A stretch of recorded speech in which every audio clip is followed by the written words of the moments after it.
Hi friends, మీరు already తమ్మునిలో చూసిరు కదా. మేల్ ఫ్లవర్ ఏంటిది, ఫీమేల్ ఫ్లవర్ ఎట్లా గుర్తుపట్టాలి, పాలినేట్ ఎట్లా చేయాలి అనేది ఈ వీడియోలో మొత్తం చూపిస్తా. మీరు వీడియోని అయితే స్కిప్ చేయకూర్రి, లాస్ట్ దాకా చూడుర్రి, అర్థమవుతుంది. ఇక దోస తీగ చెట్టు ఇదైతే నేను దీన్ని అయితే కావాలని పెంచలే, కానీ కూరగాయలు కట్ చేసిన తర్వాత నీళ్ళు ఉంటాయి కదా, నీళ్ళు ఇలా పోస్తే అలా దోస గింజ ఉంటే ఇట్లా ఏనుకుంది. ఇక తీగ మంచిగానే వచ్చింది. 60 days తర్వాత అన్ని ఇట్లా పూలు అయితే పూసినాయి.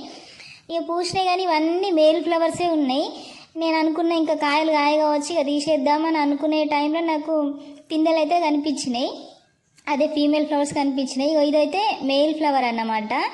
ఇంకా ఈ మేల్ ఫ్లవర్కి కింద పిందె ఉండదు, డైరెక్ట్ ఫ్లవర్ వచ్చేస్తుంది. ఇక ఈ తీగకైతే ప్రజెంట్ అన్ని మేల్ ఫ్లవర్సే ఉన్నాయి. ఒక 3 ఫీమేల్ ఫ్లవర్స్ వచ్చినాయి. అయితే అందులో 2 వాడిపోయినాయి, రాలిపోయినాయి. ఇంకా ఎందుకు ఇట్లా రాలిపోయినాయి అని తెలుసుకుంటే అప్పుడు అర్థమైంది ఏంటంటే పాలినేట్ చేస్తే పిందె అనేది ఎండిపోకుండా గ్రోత్ వస్తుందట, కాయలాగా మారుతాట. అయితే దీనికి నేను పాలినేట్ చేసిన 3వ ఫ్లవరు.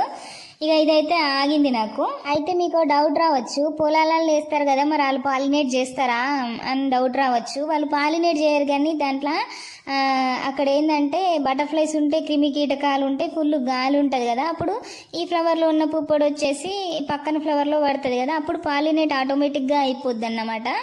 ఇక ఇక్కడ మనకు ఛాన్స్ లేదు కాబట్టి మనమే పాలినేట్ చేస్తే పిందె అనేది పెరుగుతుంది, వాడిపోయి రాలిపోకుండా. నాకు ఆల్రెడీ 2 ఫ్లవర్స్ రాలిపోయినాయి కాబట్టి నేను తెలుసుకొని ఇట్లా చేస్తే మంచిగానే గ్రోత్ అయితే వస్తుంది.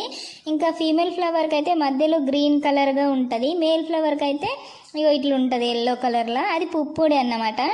ఇంకా నేను ఇప్పుడు మీకు పాలినేట్ ఎట్లా చేయాలనేది కూడా చూపిస్తా. ఇప్పుడు మేల్ ఫ్లవర్ అయితే ఒకటి తీసుకున్నా కదా, ఇంకా దాని మధ్యలో ఇట్లా ఉంటుంది, అది పుప్పొడి.